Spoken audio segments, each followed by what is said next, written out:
Há 3 semanas recebi a mensagem mais estranha da minha história neste canal.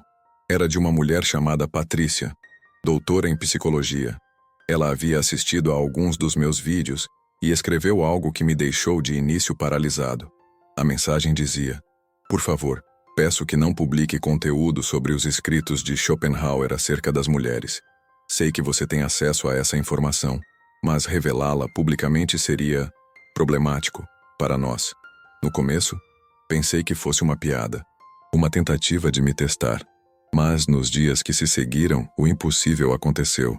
Recebi mais 7 mensagens. 7. De mulheres diferentes, psicólogas, terapeutas de casal, até uma professora de filosofia. Todas, com palavras diferentes, faziam exatamente o mesmo pedido: que eu não revelasse o que Arthur Schopenhauer realmente escreveu sobre a natureza feminina.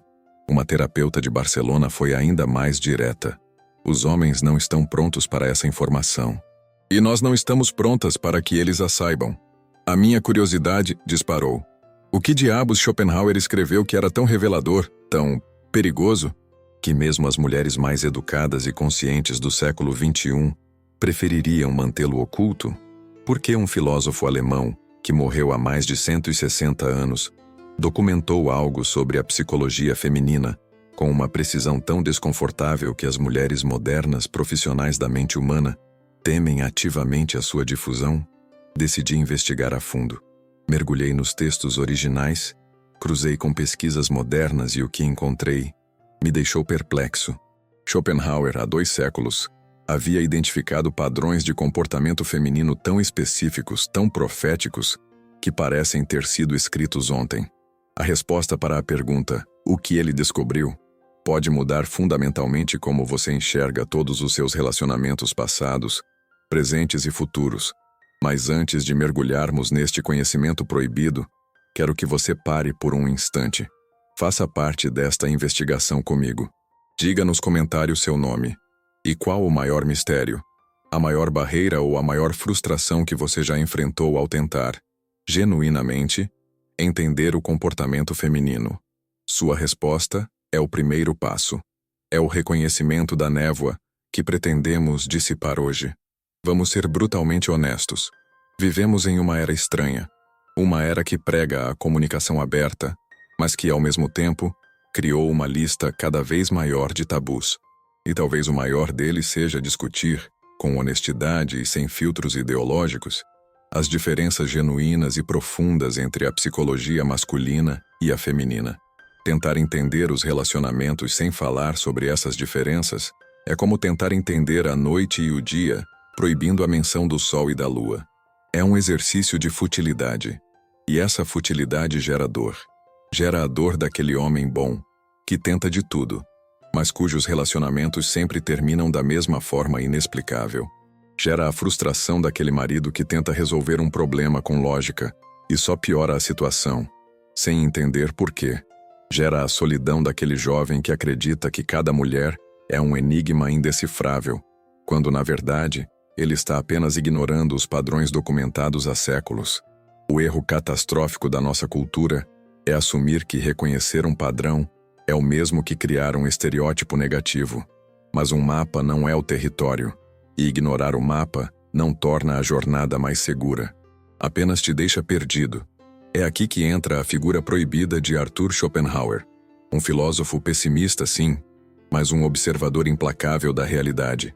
Ele não escrevia para agradar, escrevia para revelar. E suas observações sobre a natureza feminina, por mais duras que soem, estão sendo, uma a uma, confirmadas pela neurociência e pela psicologia evolutiva moderna. Mas a promessa deste vídeo não é apenas chocar você com verdades inconvenientes. Não se trata de promover ódio, ressentimento ou misoginia. Isso seria uma traição à verdadeira filosofia. A promessa de hoje é dupla. Primeiro, vamos revelar as 5 observações centrais de Schopenhauer. E segundo, e mais importante, vamos te entregar a caixa de ferramentas do estoicismo para transformar esse conhecimento em poder pessoal, clareza e paz interior, e não em amargura. Como o próprio Schopenhauer ensinava, toda verdade passa por 3 etapas. Primeiro, ela é ridicularizada. Segundo, ela é violentamente rejeitada. Terceiro, ela é aceita como evidente. Hoje, meu amigo, nós vamos acelerar esse processo. Para entender o que ele viu, precisamos entender como ele via. Arthur Schopenhauer, que viveu de 1788 a 1860, não era um filósofo de salão. Ele era um radical. Sua obra-prima, O Mundo como Vontade e Representação, virou a filosofia ocidental de cabeça para baixo. Ele argumentava que por trás de toda a realidade visível, existe uma força cega, irracional e incessante que ele chamou de vontade, um desejo infinito de existir e se perpetuar. Para ele, nós não somos seres primariamente lógicos. Somos marionetes dessa vontade, e nossa razão é apenas uma ferramenta a serviço dela. Isso, por si só, já era uma afronta ao otimismo iluminista de sua época. Seus escritos sobre as mulheres, especialmente em seu ensaio Sobre as Mulheres, são um apêndice dessa visão de mundo. E por que eles são tão raramente discutidos em ambientes acadêmicos hoje? Por uma razão simples: eles são brutalmente politicamente incorretos.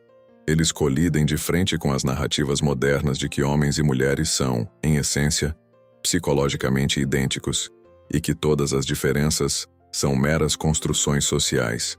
Schopenhauer diria que isso é uma negação ingênua da biologia, da natureza, da própria vontade. Ele observou a natureza com uma honestidade fria e documentou o que via, não o que gostaria de ver. É crucial entender isso. Ele não estava criando um manifesto de como as coisas deveriam ser. Ele estava descrevendo o que, em sua observação, as coisas eram. E ao passarmos pelas 3 etapas da verdade, a ridicularização, a rejeição e a aceitação, lembre-se, estamos aqui não para julgar o mensageiro, mas para decifrar a mensagem e usá-la com sabedoria. Agora, vamos abrir o cofre. Vamos analisar as 5 observações mais controversas e profundas de Schopenhauer e conectar cada uma delas com o que a ciência do século XXI tem a dizer. Prepare-se. Observação 1. A primazia do instinto e da emoção. Schopenhauer escreveu: as mulheres são em tudo e por toda parte mais acorrentadas ao presente, porque a sua inteligência é mais fraca e de alcance mais curto. E em outro ponto, que a mulher é guiada pelo instinto para cumprir sua função na natureza. Essa linguagem é dura, chocante, mas vamos traduzir. O que ele estava observando? Que na tomada de decisões e na percepção do mundo, a lógica abstrata e de longo prazo parecia ocupar um segundo plano em relação à realidade emocional e imediata. A evidência moderna. Agora ouça isso. A doutora Luann Brizendine, neuropsiquiatra da Universidade da Califórnia e autora do livro O Cérebro Feminino, documenta algo fascinante. O cérebro feminino possui um hipocampo, centro de memória e emoção, maior e conexões mais robustas entre os 2 hemisférios. Isso significa que as mulheres processam emoções usando mais áreas do cérebro e têm uma capacidade superior de recordar detalhes emocionais. Elas estão literalmente neurologicamente equipadas para priorizar o processamento emocional e a leitura de sinais sociais. O exemplo prático. Pense na dinâmica clássica de um casal discutindo. O homem frequentemente tenta resolver o problema. Ele aborda a questão como um quebra-cabeça lógico. A mulher, por outro lado, muitas vezes não busca uma solução, mas sim validação e compreensão emocional. Ela precisa que seu estado emocional seja reconhecido antes que qualquer solução possa ser considerada. Ele fala em o que, ela sente em como. Nenhum dos 2 está errado. Eles apenas operam com sistemas operacionais diferentes. Schopenhauer viu o resultado. A neurociência nos mostrou o hardware. Não é um defeito, é um design. Observação 2. A sobrevivência através de alianças e recursos. Schopenhauer observou, de forma brutal, a mulher está destinada a obedecer, seja a seus pais, seu marido, ou quando mais velha, seus filhos. Novamente, a linguagem é arcaica e ofensiva para sensibilidades modernas. Mas vamos extrair o princípio subjacente. Ele não está falando de uma ordem moral, mas de uma estratégia de sobrevivência. A palavra obedecer aqui pode ser reinterpretada como depender estrategicamente. A evidência moderna. A psicologia evolutiva é clara sobre isso. Ao longo de centenas de milhares de anos, a sobrevivência e o sucesso reprodutivo de uma mulher não dependiam de sua força física direta, mas de sua capacidade de formar alianças fortes e de se associar a um homem capaz de prover recursos e proteção. Isso levou ao desenvolvimento do que os cientistas chamam de hipergamia, a tendência instintiva de buscar um parceiro de status igual, ou, preferencialmente, superior. O exemplo prático. Por que a ambição, a estabilidade financeira e o status social de um homem são fatores de atração tão consistentemente poderosos, mesmo em uma era que prega o contrário? Não é interesse no sentido pejorativo. É um eco de uma programação de sobrevivência milenar. Um homem que demonstra competência e capacidade de construir algo está enviando um sinal poderoso para as partes mais antigas e instintivas do cérebro feminino. Ao meu lado, você e nossa prole estarão seguros e irão prosperar. Ignorar essa dinâmica é ignorar a própria gravidade. Observação 3. A dissimulação, como ferramenta natural de defesa. Esta é uma das mais incendiárias. Schopenhauer escreveu: assim como o leão está armado com garras e dentes, a natureza armou a mulher para sua defesa e ataque com a arte da dissimulação. A palavra dissimulação soa como uma acusação de desonestidade, mas vamos olhar para isso de uma perspectiva estratégica. Quando a força física não é sua principal ferramenta, outras ferramentas precisam ser desenvolvidas. A evidência moderna. A doutora Anne Campbell, uma psicóloga evolucionista da Universidade de Durham, documentou extensivamente a diferença entre a agressão masculina e a feminina. A agressão masculina tende a ser direta, física. A feminina tende a ser indireta e social. Isso inclui o que Schopenhauer chamou de dissimulação, a manipulação social, a fofoca, a exclusão de um rival do grupo, o uso de influência sutil para minar a reputação de outra pessoa. O exemplo prático. Pense no ambiente de um escritório ou em um grupo social. Um conflito entre dois homens pode levar a uma discussão aberta ou até a um confronto físico. Um conflito entre duas mulheres raramente segue esse caminho. É mais provável que se manifeste como uma guerra fria de olhares, de exclusão sutil, de comentários passivo-agressivos, ou de alianças formadas para isolar a rival. Novamente, não é uma falha moral. É uma estratégia evolutiva diferente. Uma arma mais sutil, mas em muitos contextos sociais, muito mais eficaz. Observação 4. A natureza da amizade feminina. Aqui Schopenhauer não mede palavras. As mulheres não são capazes de amizade verdadeira. São apenas conhecidas umas das outras. Esta é talvez a sua observação mais controversa e a que mais provoca reações viscerais. Mas será que há um grão de verdade por baixo da hipérbole? A evidência moderna. A doutora Joyce Benenson, de Harvard, passou décadas estudando as diferenças nas relações sociais de homens e mulheres. Sua pesquisa sugere que as amizades masculinas, embora talvez menos íntimas emocionalmente, são frequentemente mais estáveis e baseadas em lealdade de grupo e atividades compartilhadas. As amizades femininas, por outro lado, tendem a ser mais íntimas, face a face, mas também marcadas por um maior grau de competição velada e alianças flutuantes. A competição não é por recursos diretos, mas por status social e acesso aos melhores parceiros. O exemplo prático. Compare a dinâmica. Grupos de homens muitas vezes se unem em torno de um time, um hobby, um projeto. A hierarquia é clara e a lealdade ao grupo é primordial. A traição é o pecado capital. Grupos de mulheres muitas vezes se unem em torno da intimidade e do compartilhamento de informações. No entanto, essa mesma intimidade pode ser usada como arma se uma se sentir ameaçada pela outra no campo da atratividade ou do status social. A frase "mantenha seus amigos por perto e seus inimigos mais perto ainda" parece ter uma ressonância particular aqui. Observação 5. A honra e o status. Através da reputação.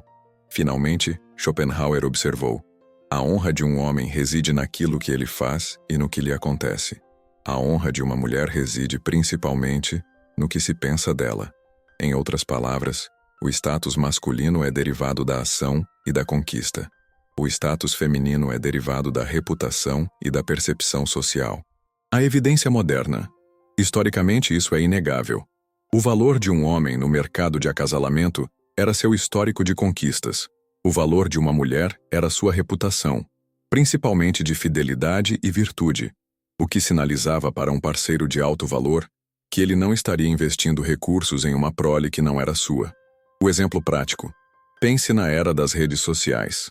Elas são um amplificador dessa dinâmica. Muitos homens usam as redes para exibir suas conquistas. O carro novo, a promoção, a viagem, a forma física, demonstrações de recursos e poder. Muitas mulheres, por outro lado, curam meticulosamente uma imagem, uma persona. Elas gerenciam sua reputação digital, sua atratividade e seu capital social através de fotos, associações e estilo de vida. A plataforma é nova, mas o jogo subjacente é antigo como o tempo. O que os outros pensam de você ainda é um componente massivo do valor percebido. E isso nos leva de volta à pergunta inicial. Por que aquelas psicólogas, terapeutas e professoras, mulheres inteligentes e bem-sucedidas, sentiriam um medo genuíno de que os homens tivessem acesso a essa informação? A resposta reside em um conceito estratégico: informação assimétrica. Em qualquer negociação, a parte com mais informação tem a vantagem.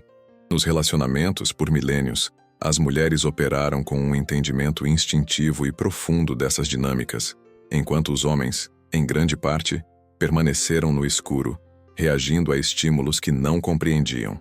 Primeiro, a perda da vantagem estratégica. Quando um homem entende que a explosão emocional da sua parceira pode ser, em parte, um teste de sua estabilidade. Quando ele entende que a dissimulação pode ser uma ferramenta de influência e não apenas um traço pessoal, quando ele reconhece os padrões, ele para de reagir no piloto automático. A manipulação emocional, consciente ou inconsciente, perde drasticamente sua eficácia. Ele não é mais uma marionete das emoções dela. Ele se torna um observador do padrão. E um padrão observado é um padrão neutralizado. Segundo, a ameaça às narrativas modernas. Essas observações são um veneno para a ideologia de que homens e mulheres são folhas em branco, psicologicamente idênticos. Reconhecer essas diferenças profundas e de base evolutiva desafia narrativas políticas e sociais que dependem fundamentalmente da negação dessas mesmas diferenças. É mais fácil rotular Schopenhauer de misógino e enterrar seus escritos do que lidar com a verdade desconfortável que ele aponta. Terceiro, o jogo da ignorância. Instintivamente, as mulheres entendem que manter os homens ignorantes sobre esses padrões as mantém em uma posição de poder nas negociações relacionais. Não é uma conspiração consciente. É um instinto de sobrevivência coletivo. É o mesmo motivo pelo qual um mágico nunca revela seus truques. Uma vez que o truque é revelado, a ilusão perde seu poder. O conhecimento que você está recebendo agora, ele nivela o campo de jogo. E isso é assustador para quem sempre teve a vantagem da informação. E agora, a parte mais importante de toda a nossa jornada. Receber este conhecimento é como receber uma faca afiada. Você pode usá-la para preparar uma refeição que te nutre, ou pode usá-la para ferir a si mesmo e aos outros. Muitos homens, ao descobrirem essas ideias, caem na armadilha do ressentimento, da raiva, da misoginia. Eles se tornam amargos. E um homem amargo é um homem fraco, escravizado por suas próprias reações. É aqui que a sabedoria atemporal do estoicismo se torna nosso guia. Os estoicos, Sêneca, Epiteto, Marco Aurélio, eram mestres em separar o que podiam controlar do que não podiam, e em encontrar força interior em meio ao caos do mundo. Aqui está sua caixa de ferramentas para usar este conhecimento como um sábio, e não como um tolo. Princípio estoico. 1. Aceitação sem ressentimento. Amor fati. Os estoicos chamavam isso de amor fati, o amor ao destino. Aceite a natureza como ela é, não como você gostaria que ela fosse. Reclamar que os leões têm garras é inútil. Reclamar que as mulheres operam segundo uma programação evolutiva de sucesso é igualmente inútil. As mulheres não são más ou defeituosas por agirem de acordo com sua natureza. Elas estão jogando o jogo da vida com as cartas que a evolução lhes deu e jogando para vencer. Sua raiva não muda a natureza delas, apenas envenena a sua. A verdadeira força está em olhar para essa realidade de frente, sem piscar, e dizer: é assim que as coisas são. Agora, como eu opero a partir daqui? Princípio estoico 2. Proteção informada. A dicotomia do controle. Epiteto ensinou a lição mais poderosa do estoicismo. Algumas coisas estão sob nosso controle, outras não. Você não controla a psicologia feminina. Você não controla se uma mulher vai te testar, tentar te manipular ou agir de acordo com seus instintos. Isso está fora do seu controle. O que você controla? Sua reação, sua interpretação, sua decisão. Use este conhecimento não como uma espada para atacar, mas como um escudo para se proteger. Quando você vir um padrão se manifestando, em vez de reagir com raiva ou frustração, você pode dar um passo para trás mentalmente e pensar: ah, aí está, o padrão que Schopenhauer descreveu. Interessante.